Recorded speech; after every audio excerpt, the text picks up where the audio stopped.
আসসালামু আলাইকুম। সুপ্রিয় শিক্ষার্থীরা, কেমন আছো? আশা রাখি ভালো আছো। আলহামদুলিল্লাহ, আমিও ভালো আছি। আজকাল অনলাইন ক্লাসে তোমাদের সবাইকে স্বাগতম। উপস্থাপনায় মোহাম্মদ খায়রুল ইসলাম, সহকারী অধ্যাপক মীর আব্দুল করিম কলেজ, মিরপুর, কুষ্টিয়া।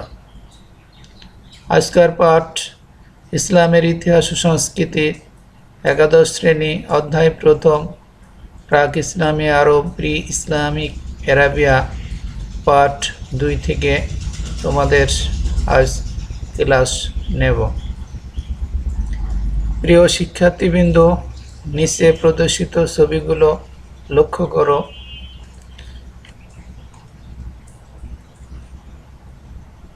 ছবিতে আমরা একটি দেশের মানচিত্র, ফলবান খেজুর বৃক্ষ, মরুভূমির মধ্যে চারণরত উটের দল ও তেজি ঘোড়ার ছবি দেখতে পাচ্ছি। এই ছবিগুলো দেখেই তোমরা ধারণা করতে পারো আজকের পড়ার বিষয়বস্তু কী হতে পারে, আলোচ্য বিষয় কী হতে পারে। হ্যাঁ প্রিয় শিক্ষার্থীবৃন্দ, আজকের পাঠের শিরোনাম প্রাক ইসলামী আরবের উৎপন্ন দ্রব্য ও জীবজন্তু। এই পাঠ শেষে শিক্ষার্থীরা আরবের উৎপন্ন দ্রব্য, গাছপালা সম্পর্কে বর্ণনা করতে পারবে, আরবের জীবজন্তু, প্রাকৃতিক সম্পদের বিবরণ দিতে পারবে।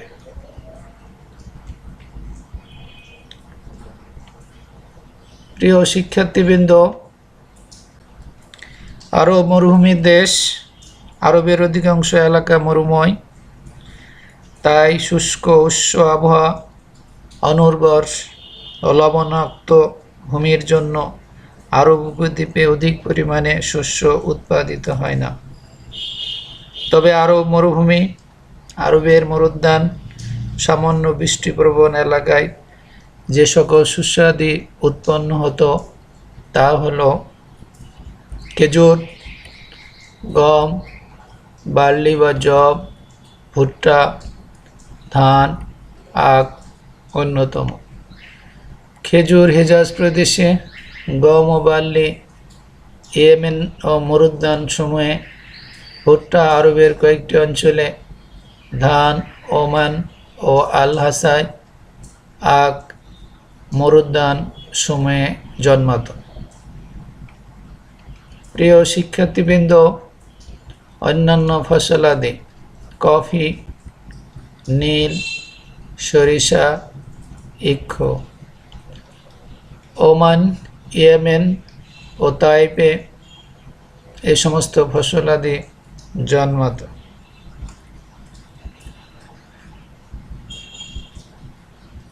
প্রিয় শিক্ষার্থীবৃন্দ,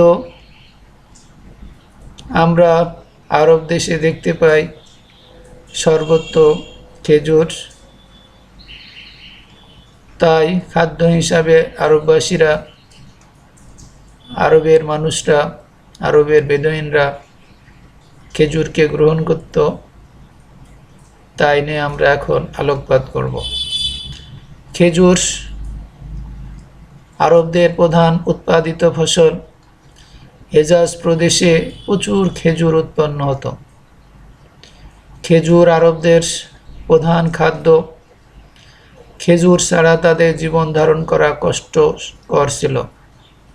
ধনী দরিদ্র নির্বিশেষে সকলেই খেজুর খেয়ে থাকে। তাই আরববাসীগণ প্রধানত খেজুরের উপরেই বেশি নির্ভরশীল ছিল। প্রিয় শিক্ষার্থীবৃন্দ, যে সমস্ত এলাকায় বৃষ্টি হতো সেই রকমই একটি এলাকার নাম তাইপ প্রদেশ। তাইপ প্রদেশে উৎপন্ন ফলমূল এবং শাকসবজি, আতা, ডুমুর, দারিম্ব বা ডালিম, পিচ, আঙ্গুর ও শাকসবজি। প্রিয় শিক্ষার্থীবৃন্দ, এবার লক্ষ্য করো আরবীয় মরুদ্যানে উৎপন্ন ফলমূল: বেদানা, কাগজি লেবু, আপেল, খুবানি বাদাম, কমলা লেবু, কলা ও তরমুজ অন্যতম।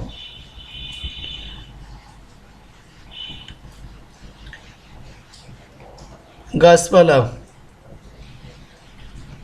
প্রিয় শিক্ষার্থীবৃন্দ, তোমরা সবাই জানো আরব মরুভূমির দেশ, সর্বত্র তেমন গাছপালা না জন্মালেও খেজুর গাছ প্রায় দেখা যেত।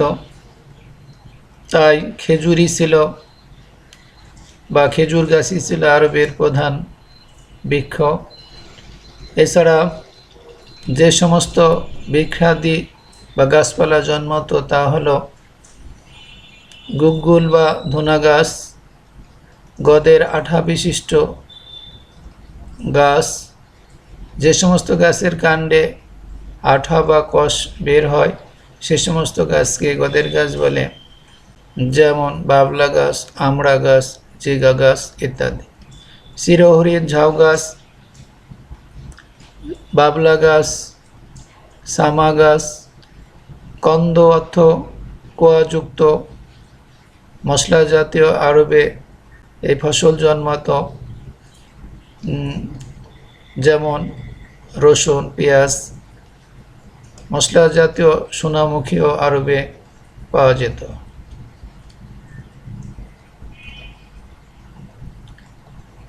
গাছের রানী খেজুর গাছ। আমরা সবাই জানি খেজুর গাছকে আরবে গাছের রানী বলা হতো। গাছগাছড়ার মধ্যে খেজুর গাছ আরববাসীদের নিকট অত্যন্ত মূল্যবান। প্রায় 100 প্রকারের খেজুর গাছ ও খেজুর আরবে পরিলক্ষিত হয়। এটি স্থানীয় অধিবাসীদের বহুবিধ প্রয়োজন মেটানো ছাড়াও খেজুরের বীজ চূর্ণ করে উটের খাদ্য হিসেবে ব্যবহার করা হতো। প্রিয় শিক্ষার্থীবৃন্দ, আমরা একটি খেজুর গাছের দিকে তাকালে দেখতে পাব খেজুর গাছের প্রতিটি অঙ্গ খুবই উপকারী, আরববাসীদের জন্য খুবই প্রয়োজনীয়। খেজুর গাছের যে মিষ্টি রস তা আরববাসীরা পানীয় হিসেবে ব্যবহার করত। গাজানো খেজুরের রস নাজিব নামক উন্নত মদ তৈরি করত। প্রত্যেক বেদুইনের স্বপ্ন ছিল দুটি কৃষ্ণ দ্রব্য, আল আস ও আদান অর্থাৎ পানীয় খেজুর। প্রিয় শিক্ষার্থীবৃন্দ,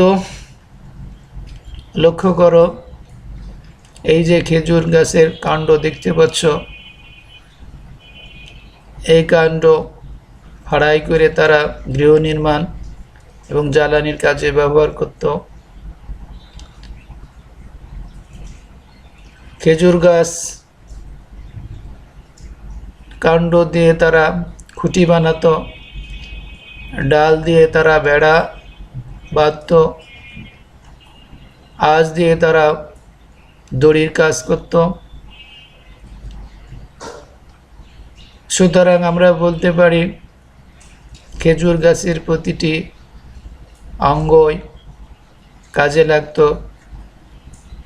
এই সমস্ত গুণাবলীর কারণে, নানাবিধ ব্যবহারের কারণে খেজুর গাছকে আরবের খেজুর গাছের রানী, কুইন অফ দ্য ট্রিজ বলে।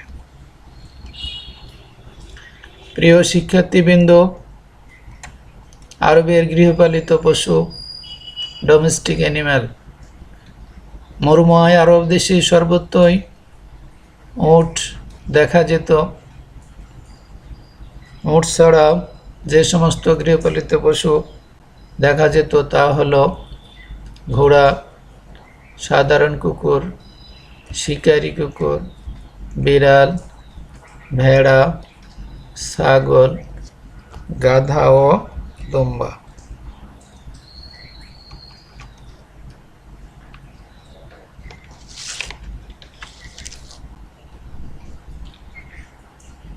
প্রিয় শিক্ষার্থীবৃন্দ, আরবের বন্য জন্তুর মধ্যে চিতাবাঘ, প্যান্থার বাঘ, নেকড়ে বাঘ, খেকশিয়াল, হায়ানা, গিরগিটি ও বিষাক্ত সাপ দেখা যেত। প্রিয় শিক্ষার্থীবৃন্দ, এখন আমি আরবের গৃহপালিত পশু উট নিয়ে আলোকপাত করব। পূর্বেই বলেছি আরবের সর্বত্রই উট পাওয়া যেত। উটই ছিল আরবের অর্থনৈতিক, রাজনৈতিক উভয় ক্ষেত্রে গুরুত্বপূর্ণ। অর্থনৈতিক ক্ষেত্রে ব্যবসায়ীরা বাণিজ্যিক কাফেলার মধ্যে মরুভূমির মধ্য দিয়ে সিরিয়া অন্যান্য স্থানে ব্যবসা বাণিজ্য করে অর্থনৈতিকভাবে লাভবান হতো। রাজনৈতিক ক্ষেত্রে উট রাজ্য বিস্তারের ক্ষেত্রে ব্যবহৃত হতো। এই জন্য বলা হয়েছে উট অর্থনৈতিক, রাজনৈতিক উভয় ক্ষেত্রেই আরববাসীদের জন্য গুরুত্বপূর্ণ ভূমিকা রাখত। উট ছাড়া আরববাসীরা বা আরববাসীদের জীবন কল্পনাই করা যেত না। তাই উটই ছিল আরবের মানুষদের কাছে অত্যন্ত মূল্যবান সম্পদ। মরুর জাহাজ উট।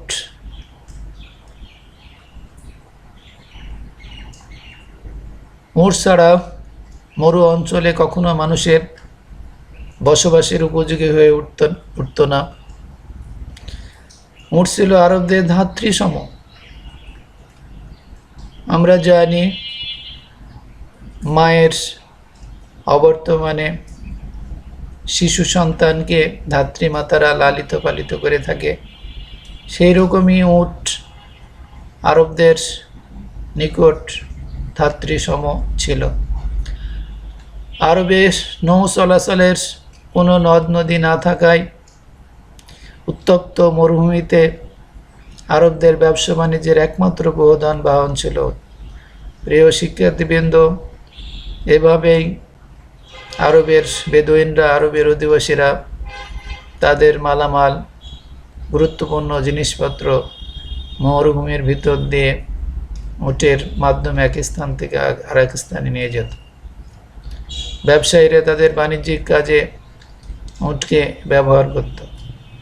তাই উটকে মরুভূমির জাহাজ, the ship of the desert বলা হয়। প্রিয় শিক্ষার্থীবৃন্দ,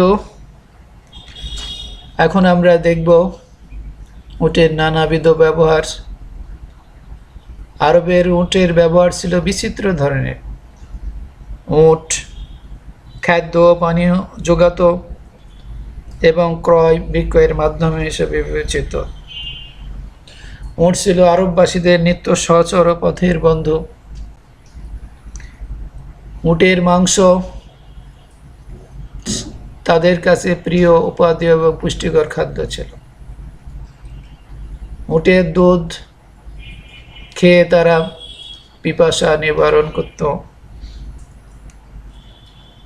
উটের চামড়া দিয়ে শরীর আবৃত করত, তাবু নির্মাণ করত।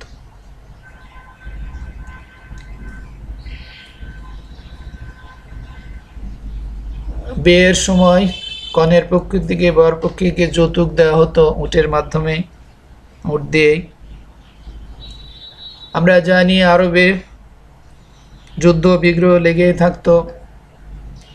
যুদ্ধে মৃত্যুবরণ করলে, রক্তপাত ঝরালে তার ক্ষতিপূরণ স্বরূপ উট প্রদান করা হতো।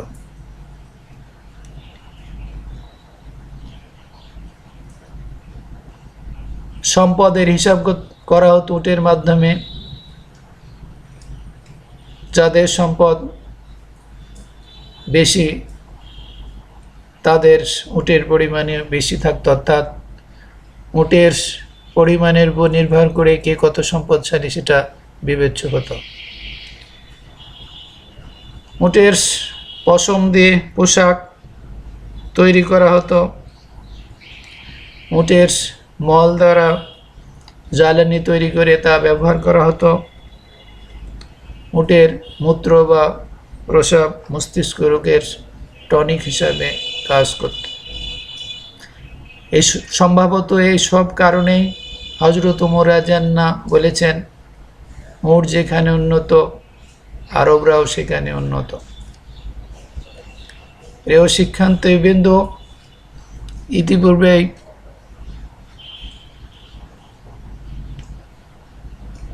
আলোকপাত করেছি উট আরববাসীদের ব্যবসায়িক কাজে লাগত।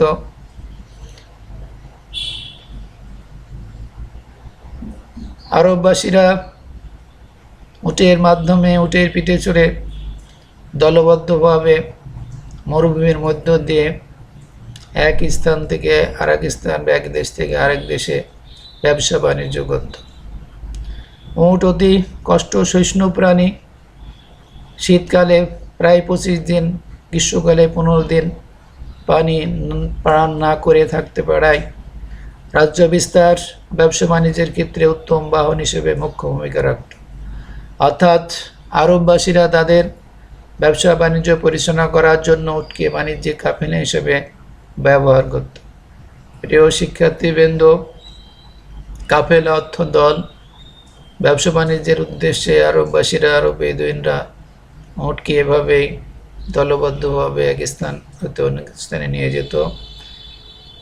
এই ব্যবস্থাকে, এই উদ্যোগকে, এই পদ্ধতিকেই বাণিজ্যিক কাফেলা বলত। প্রিয় শিক্ষার্থীবৃন্দ, এবার তোমরা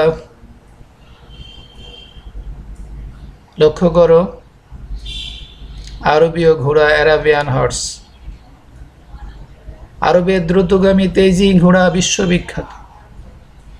সর্বপ্রথম সিরিয়া থেকে আরব দেশে ঘোড়া আমদানি করা হয়। ঘোড়ার দৈহিক সৌন্দর্য, কষ্ট সহিষ্ণুতা, বুদ্ধি এবং মনিবের প্রতি মর্মস্পর্শী আনুগত্যের জন্য সুপ্রসিদ্ধ, উত্তমভাবে প্রতিপালিত আরবীয় ঘোড়া এক অনন্য দৃষ্টান্ত। ঘোড়ার প্রধান গুরুত্ব ছিল বেদুইনদের ঝটিকা আক্রমণে প্রয়োজনীয় গতি সঞ্চার করা। আরবের মাটিতে ঘোড়া পালন করা খুবই কষ্টকর ছিল ও ব্যয়বহুল ছিল।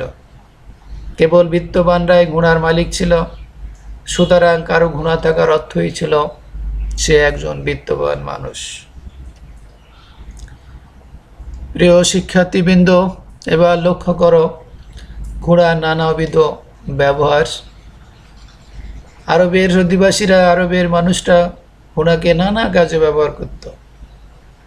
এছাড়াও ঘোড়দৌড় প্রতিযোগিতা, শিকার ও যুদ্ধ বিগ্রহের কাজেও তারা ব্যবহার করত। ঘোড়দৌড় প্রতিযোগিতা আমরা জানি আরবে প্রতি বছর বাৎসরিক মেলা বসত। এইসব মেলায় বিভিন্ন প্রতিযোগিতার সাথে ঘোড়দৌড়ের প্রতিযোগিতা হতো। উক্ত প্রতিযোগিতায় বিজয়ী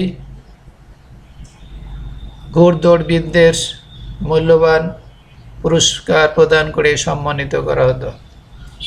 শিক্ষার্থীবৃন্দ, আরবে শিকারী ঘোড়াও দেখা যেত। আরবের বেদুইনরা তাদের ঝটিকা আক্রমণে শিকারী কাজে ঘোড়া ব্যবহার করত। আর বিত্তবান ঘোড়ার মালিকরা শিকারে প্রশিক্ষিত তাদের ঘোড়া নিয়ে মাঝে মধ্যে শিকারে বের হয়ে তাদের শিকার কার্য পরিচালনা করত। যুদ্ধ বিগ্রহ, আরবে সামান্য ঘটনা নিয়েই প্রায় যুদ্ধ লেগেই থাকত। আরবীয় বেদুইনরা গোত্রে গোত্রে যুদ্ধ বিগ্রহে লিপ্ত থাকত। সেই সময় আরবে শত শত যুদ্ধ অনুষ্ঠিত হয়েছিল। এইসব যুদ্ধ বিগ্রহে তারা দ্রুতগামী তেজি ঘোড়া ব্যবহার করত। প্রিয় শিক্ষার্থীবৃন্দ, আরবে যে সমস্ত পাখি দেখা যেত, প্রথমে আমরা শিকারি পাখি, যে সমস্ত শিকারি পাখি দেখা যেত তার মধ্যে ঈগল, বাজ পাখি, সেন পাখি, বাস্টার্ড ও পেঁচা অন্যতম ছিল। প্রিয় শিক্ষার্থীবৃন্দ, লক্ষ্য করো, আরবে অন্যান্য যে সমস্ত পাখি দেখা যেত তা হলো ঝুটিয়ালা, হুদহুদ, পায়রা, নাইটিঙ্গেল, বুলবুল, তিতির পাখি, ভরত পাখি ও প্রচুর পরিমাণে কাক দেখা যেত। প্রিয় শিক্ষার্থীবৃন্দ, আরবের প্রাকৃতিক সম্পদ। প্রাচীনকালে আরব দেশের অল্প কিছু প্রাকৃতিক সম্পদের বিবরণ পাওয়া যায়। তার মধ্যে খাঁটি সোনা অন্যতম। তাছাড়া খনিজ তেলেরও সন্ধান পাওয়া গেছে, তার মধ্যে পেট্রোল অন্যতম। কয়লা ও গ্যাসের সন্ধানও পাওয়া গেছে। খাঁটি সোনা বা খাঁটি স্বর্ণ আরবের দক্ষিণ পশ্চিম তীরের ইয়েমেন উপকূল ও কেন্দ্রীয় আরবে কয়েকটি স্থানে খাঁটি স্বর্ণ পাওয়া যেত। আরবের স্বর্ণ এতই খাঁটি যে তা গলানোর দরকার হতো না। তেলের খনি, আরব উপদ্বীপে বহু তেলের খনির সন্ধান পাওয়া গেছে, যা আরবের আয়ের প্রধান উৎস। লক্ষ্য করো শিক্ষার্থীবৃন্দ, অন্যান্য প্রাকৃতিক সম্পদ গ্রানাইট, ব্যাসল্ট, চুনাপাথর, মুক্তা ও খনিজ লবণ। গ্রানাইট ও ব্যাসল্ট সাবমার্সিংয়ে, চুনাপাথর নাজম নামক বৃত্তাকার এলাকায়, মুক্তা ও খনিজ লবণ পারস্য উপসাগরের পাওয়া যেত। প্রিয় শিক্ষার্থীবৃন্দ, তোমাদের সবাইকে ধন্যবাদ জানিয়ে আজকের ক্লাস এখানেই সমাপ্ত করছি। আল্লাহ হাফেজ।